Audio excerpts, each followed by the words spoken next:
Here in Germany, the parliament is set to debate plans today for a crackdown on immigration. The proposal is being put forth by the conservative politician who's likely to become chancellor after next month's election. Friedrich Merz says he will press ahead with the changes, if necessary, with the support of the far-right Alternative for Germany party. While many voters back tougher migration laws, cooperation with the far right would mark a turning point in German politics. For months, conservative opposition leader Friedrich Merz has categorically ruled out any cooperation with the far-right AfD. Now, that promise, known as the firewall, may begin to waver. In light of a series of violent attacks, his party is calling for an immediate halt to the entry of migrants without identity documents. Merz has submitted the proposal to the current governing minority coalition of the SPD and Greens, as well as to the business-friendly FDP, in an effort to secure a majority without relying on the AfD. And the proposal openly criticizes the far-right party, calling them a threat to German stability and a political enemy. But still he is willing to push it through, even with the AfD's support, if need be. What is right in the matter does not become wrong because the wrong people vote in favour.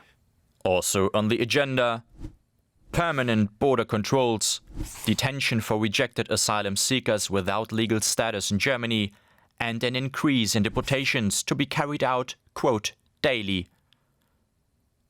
A second proposal calls for harsher punishments for violent crimes and making deportations of convicted criminals easier.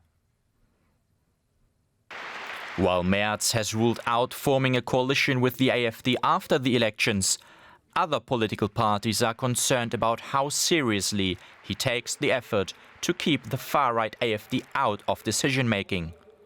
They are also questioning the legality of his ideas, as open borders are enshrined in EU law.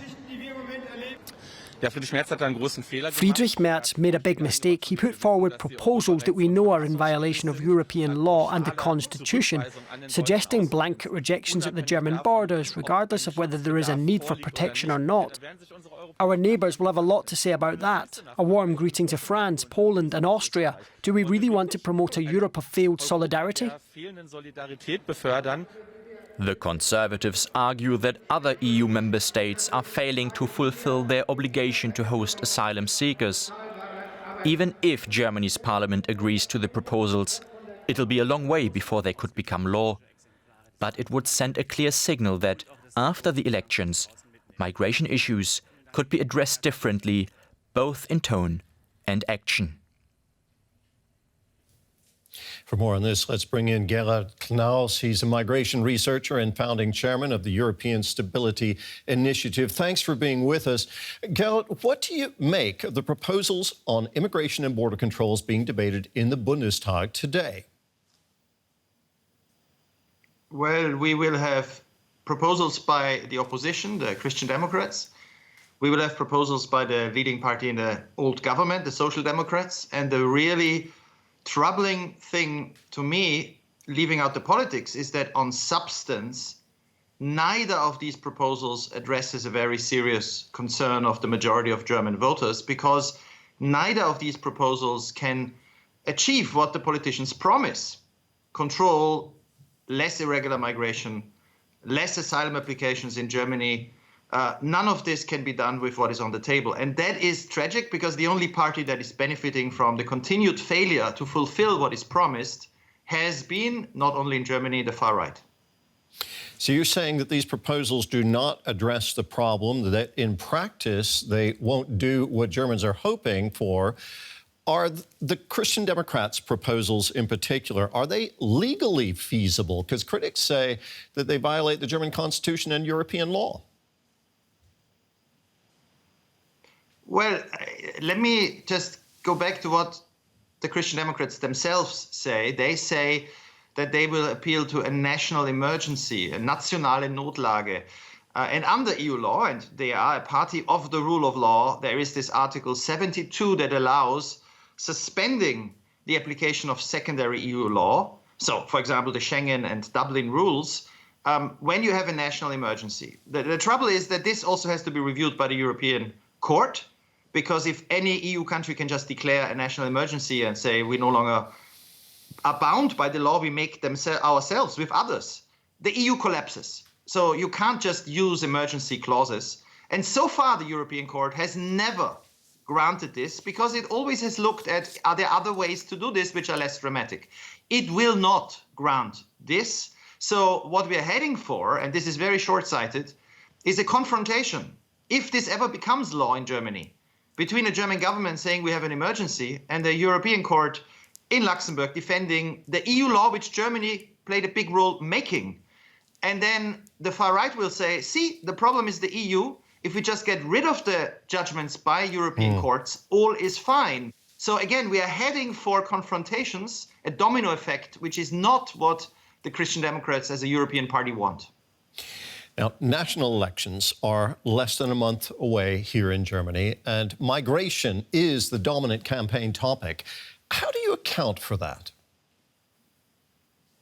Oh, that's easy. In the last 30 years, the 5 years with the highest number of asylum applications have been 2015 and 16, the Syrian refugee crisis you all remember, and the last 3 years. I mean, last year, Germany had 250,000 asylum applications. The year before, 350,000. So some people say, yes, it's going down, but the last 3 years were record years in Germany for asylum seekers. And then in addition to that, you have the record number of Ukrainians who've been given protection in Germany. So never in the history of the modern German state since World War II has Germany given protection and has had as many asylum applications as in recent years. And the real problem is that this has been supported by the majority of the population, always on the idea that somehow there is control.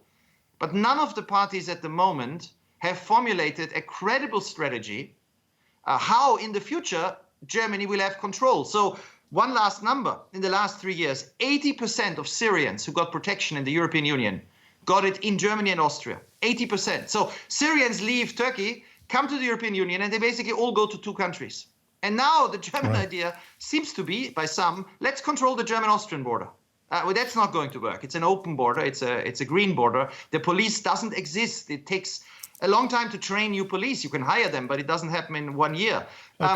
Now, this idea, stopping it at the internal border, is not a credible response to this. You need other responses. Well, let's talk about those other responses. You say that what's on the table right now in the German parliament is not feasible. What needs to happen then to manage what you say is indeed a migration issue in Germany and elsewhere in Europe? Yes, parties of the center, all of them have failed. European institutions have failed. And they have failed because they ignored what has worked. In the last 10 years, we had one measure, one time. The agreement that was concluded between the European Union and Turkey and led strongly in Germany by the coalition, the Grand Coalition, that reduced arrivals from Turkey to the European Union in March, April 2016, down to 3% of the number before. And the number of asylum applications in Germany in the 3 years that followed fell to 20%. Now, we need more agreements like this. And the problem has been that the previous German government didn't want agreements on safe third countries. A lot of the left has been opposed to agreements on safe third countries with the argument that we shouldn't try to outsource asylum to other countries. The problem is if you oppose safe third country agreements, you end up with no policy. You end up saying, well, we can't really control. Safe third country agreements in line with the European Convention on Human Rights are the way forward. And I've always advocated that the way to prove that is in the English Channel, to prove between Europe and the United Kingdom that if democracies can stop the smuggling by saying from a cut-off date, everybody who crosses will be returned to a safe country, which in this case could be in the EU, but that the United Kingdom will take refugees in an orderly way every year to show solidarity, these agreements are the alternative to the chaos and breakdown of the rule of law that we are seeing everywhere in Europe. And this breakdown will not stop at migration. That's the big fear I have. Once you get used to ignore court decisions by European courts, you're emboldening the far right, which says, let's do away with EU law and no cooperation between countries. Well, we've seen that on migration issues that has not served the United Kingdom well, that has not served anyone in Europe well. You need cooperation. with feasible plans to have control that doesn't violate the basics of the laws we've given ourselves. Gerald Knaus from the European Stability Initiative, thank you very much for talking with us today. I thank you.